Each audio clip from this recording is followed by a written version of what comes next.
सबका स्वागत है मेरे चैनल प्रार्थना गीत पर। आज मैं आपके लिए लेकर आई हूँ गीता जी का पहला अध्याय और उसके सुनने का महात्म्य। श्री ओम नमो भगवते वासुदेवाय विश्वेश्वराय आदि पुरुषः अपरंपार अलेख पुरुषाय नमः। पहला अध्याय विषाद योग।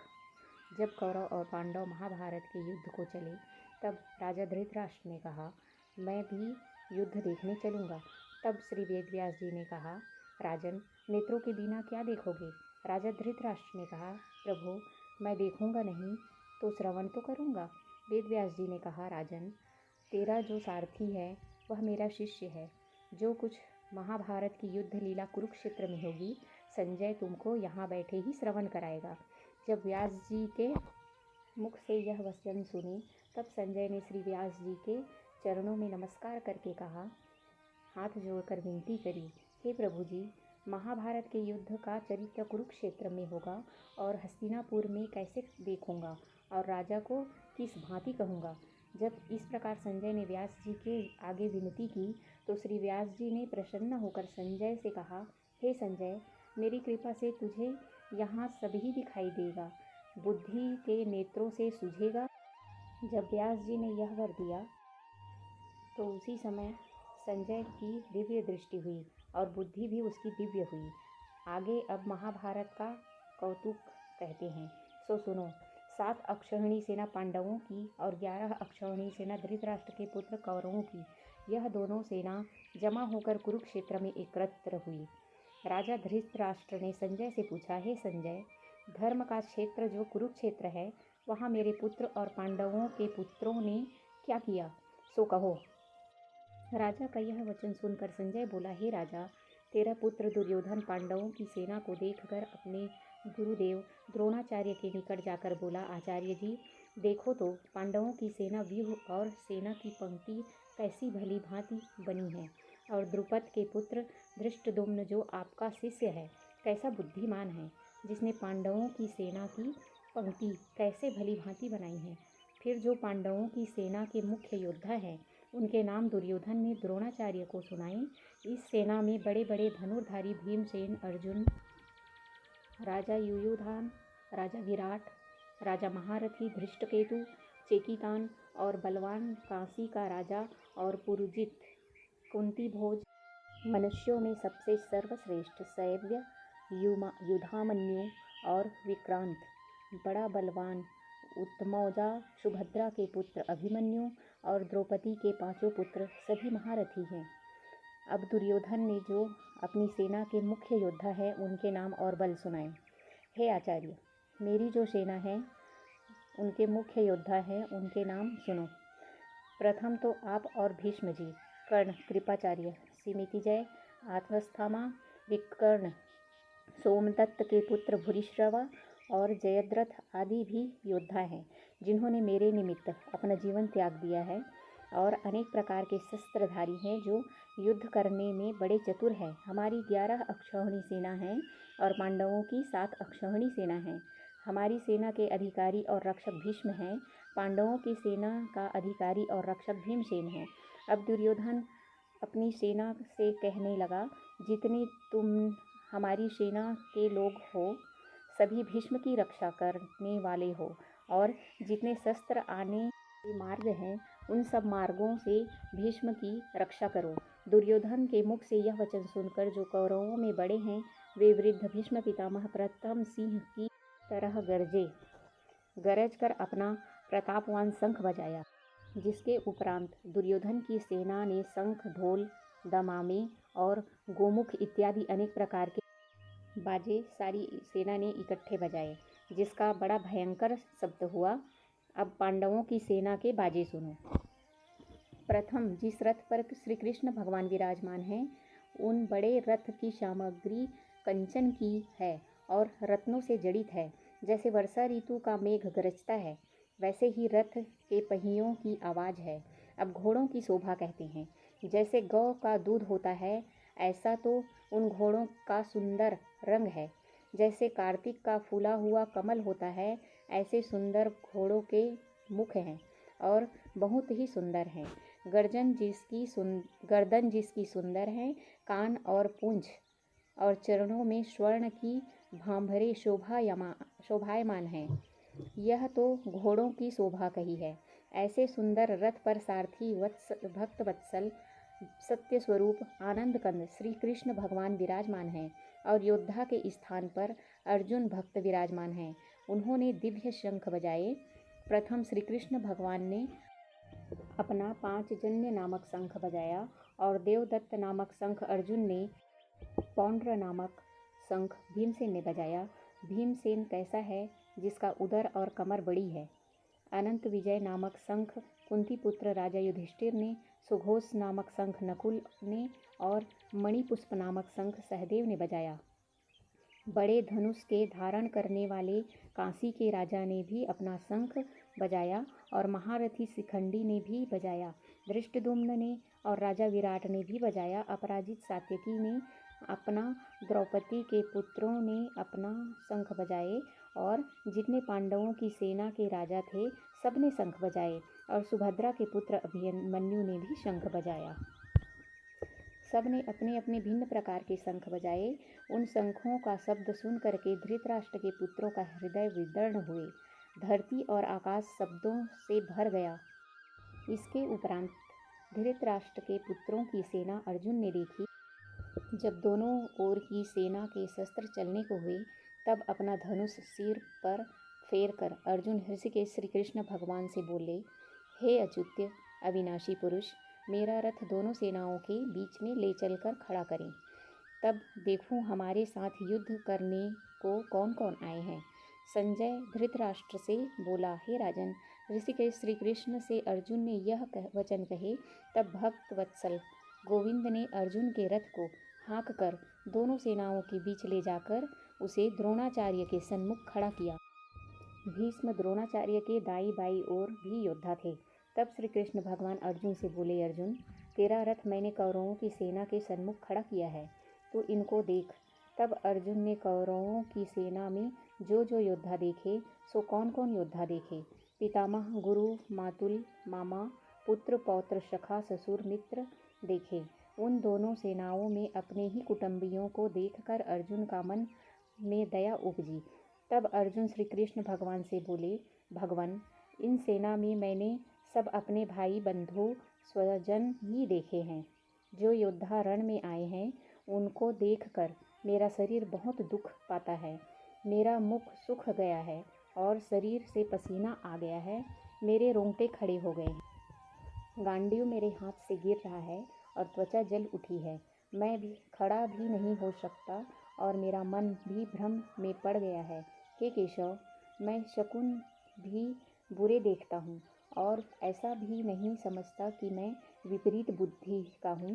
हे केशव, इस युद्ध में भाइयों के मारने से मैं अपना कल्याण भी नहीं देखता। हे कृष्ण, मैं अपनी जय भी नहीं चाहता और मुझको श्री की इच्छा भी नहीं और न ही सुख की आकांक्षा ही है। हे गोविंद, वह राज किस काम का और वे राज के भोग किस काम के हैं जिसके निमित्त राज है। मुझे उन्हीं कुटुंब के लोगों को मार कर राज मिलेगा। ये सभी कुटुंब के योद्धा लोग एकत्र हुए हैं, प्राण और धन को त्याग कर युद्ध के निमित्त खड़े हैं। सो यह कौन कौन है? गुरु, पितामह, ताए, मौसे, ससुर, पुत्र, पौत्र, साले और कुटुंबी हैं। हे मधुसूदन, इनको मारने की मुझको इच्छा नहीं, इन पर मुझको बहुत दया आती है। हे धरती के धारणहारे श्री कृष्ण भगवान, मैं इनको मारकर त्रिलोकी का राज पाऊं तो भी मैं न मारूंगा। भूमि के राज्य की तो बात ही क्या है। हे जनार्दन, धृतराष्ट्र के पुत्रों को मारने से तो मेरा कल्याण नहीं, इनके मारने से बड़ा पाप लगेगा। यद्यपि ये महापापी हैं तो भी मैं नहीं मारूंगा। यह सभी मेरे पूजने योग्य हैं और भेंट करने योग्य है।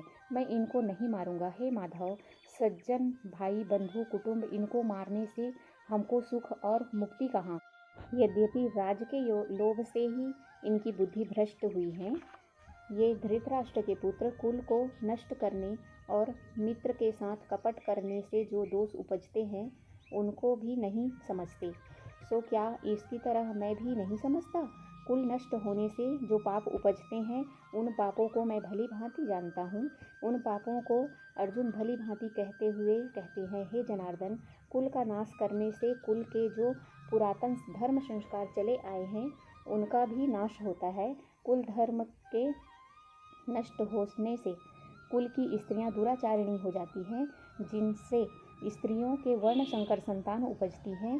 पराये पुरुष की संतान को वर्ण संकर कहते हैं। जब वर्ण संकर संतान भई तब पिंड और जल पितरों को पहुँचने से रह जाएगा, तो पितर स्वर्ग से गिर पड़ेंगे। हे यदुवंशियों में श्रेष्ठ श्री कृष्ण भगवान जी, जिसने कुल को नष्ट किया, जिसने इतने पाप किए, सो सब पाप कुल के नष्ट करने हारे के सिर पर होता है। फिर वह मनुष्य उन पापों का फल कैसे पावे? सो सुनो, वह प्राणी सदा नरक भोगता है। न्याय शास्त्र में मैंने यह श्रवण किया है। अब अर्जुन पछताता है और हाथ जोड़कर अपना सिर फेर कर कहता है, हा हा, देखो भाई, मैंने कैसे पाप का उद्यम किया था। अब मैं अपने हाथ में शस्त्र नहीं पकड़ूंगा और धृतराष्ट्र के पुत्रों के हाथ में शस्त्र होंगे और मैं उनके सन्मुख होऊंगा। वह मुझको मारेंगे, इससे मेरा कल्याण होगा। संजय धृतराष्ट्र से कहता है, हे राजन, अर्जुन ने यह वचन कहकर धनुर्बाण हाथ से छोड़ दिया और रथ के पिछले भाग में जा बैठा। इति श्री भगवद गीता सुपनिषत्सु ब्रह्म विद्याम योग शास्त्रे श्री कृष्ण अर्जुन संवादे विषाद योगो नामः प्रथमो अध्यायः। अब प्रथम अध्याय का महत्व। एक समय कैलाश पर्वत पर महादेव जी पार्वती की गोष्ठी हुई। पार्वती ने पूछा, हे महादेव जी, आप ऐसे किस ज्ञान से पवित्र हैं जिससे संसार के लोग आपको शिव जी करके पूजते हैं? आप मृगशाला ओढ़े हैं, अंगों में शमशान की विभूति लगाए हैं, गले में सर्प मुंडों की माला पहने हैं, उनमें तो कोई पवित्र कर्म नहीं लगता। मुझे वह ज्ञान सुनाओ। महादेव जी बोले, हे पार्वती, मैं गीता के ज्ञान से पवित्र हूँ, जिससे मुझे बाहर के हुए कर्म नहीं व्यापते। पार्वती जी ने पूछा, जिस गीता के ज्ञान की आप स्तुति करते हैं, उनके श्रवण करने से कोई कृतार्थ भी हुआ है? महादेव जी बोले, हे पार्वती, इस ज्ञान से बहुत जीव कृतार्थ हुए हैं और आगे भी होंगे। मैं तुमसे एक पुरातन कथा कहता हूँ, श्रवण करो। एक समय पाताल लोक में भगवान विष्णु शेष शैया पर नयन मूंद कर आनंद में मग्न थे। श्री लक्ष्मी जी ने चरण दबाते हुए पूछा, हे नारायण जी, तुम 14 लोकों के ईश्वर हो, तुम्हें भी निद्रा व्याप्ति है? निद्रा और आलस्य उन पुरुषों को व्यापता है जो तामसी हैं। फिर आप तो तीनों गुणों से अतीत हो, इसलिए तुम्हारे नयन मूंदने पर मुझे अत्यंत आश्चर्य है। नारायण जी बोले, हे लक्ष्मी जी, मुझको निद्रा आलस्य नहीं व्यापता। एक शब्द रूपी जो भगवद गीता है उसमें जो ज्ञान है, मैं गीता के आनंद में मग्न रहता हूँ। जैसे 25 अवतार मेरे आकार रूप हैं, तैसे ही गीता मेरा शब्द अवतार है। 5 अध्याय मेरा मुख है, 5 अध्याय मेरी भुजा है, 5 अध्याय मेरा हृदय और मन है, 16वां अध्याय उदर, 17वां जांघें और 18वां अध्याय मेरे चरण हैं। गीता के श्लोक मेरी नाड़ियाँ और उसके अक्षर मेरे रोम हैं। ऐसे शब्द रूपी गीता ज्ञान के अर्थ हृदय में विचारता हूँ। लक्ष्मी जी बोली, नारायण जी, ऐसे गीता ज्ञान से कोई मुक्त भी हुए हैं? नारायण ने सर्व शास्त्रमयी गीता, सर्वदेवमयी मयो हरिः, सर्वतीर्थमयी गंगा, सर्वधर्ममयी दया, यह श्लोक सुना के कहा, हे लक्ष्मी, अब पहले अध्याय का महत्व सुनो। शूद्र वर्ण का एक चांडाल तेल लवण का व्यापार करता था। एक दिन वह अपनी बकरी चराने को गया। वृक्षों के पत्र तोड़ते समय उसे सर्प ने डस लिया और मर गया। मरकर उसने बहुत नर्क भोगे और फिर बैल का जन्म लिया। उस बैल को एक भिखारी ने मोल ले लिया। वह सारा दिन उस पर बैठकर भीख मांगता और रात को आकर अपने कुटुंब के साथ मिलकर खाता, और बैल सारी रात द्वार में बंधा रहता, उसके खाने की कोई शुद्ध खबर न लेता। इस प्रकार कई दिन गुजर गए। अब वह बैल भूखा पड़ा रहा, पर उसके प्राण नहीं छूटे। नगर के लोग देखते, उनमें से कोई तीर्थ का फल देता, कोई व्रत का फल देता, पर उस बैल का प्राण नहीं छूटे। एक दिन एक वेश्या आई। उसने लोगों से पूछा, यह भीड़ कैसी है? तो उन्होंने कहा, इस बैल के प्राण नहीं छूटते, अनेक पुण्यों का फल दे रहे हैं, तो भी इसकी गति नहीं होती। तब गणिका ने कहा कि मैंने जो कर्म किया है उसका फल भी मैं इस बैल के निमित्त देती हूँ। इतना कहते ही बैल की मुक्ति हुई। उस बैल ने फिर ब्राह्मण के घर जन्म लिया। पिता ने उसका नाम सुशर्मा रखा। बड़ा होने पर पिता ने उसको पढ़ाया, तब उसको पिछले जन्म की करनी याद रही। उसने एक दिन दिल में सोचा कि जिस वैश्या ने मुझे बैल की योनि से छुड़ाया था उसके दर्शन करूं। विप्र चलता चलता वैश्या के घर गया और पूछा, तू मुझे पहचानती है? गणिका ने कहा, मैं नहीं जानती, तू कौन है? तू विप्र, मैं वैश्या। तब विप्र ने कहा, मैं वही बैल हूँ जिसको तुमने अपना पुण्य दिया था, तब मेरी मुक्ति हुई थी। अब मैंने विप्र के यहाँ जन्म लिया है, तो अपना पुण्य बता, क्या था?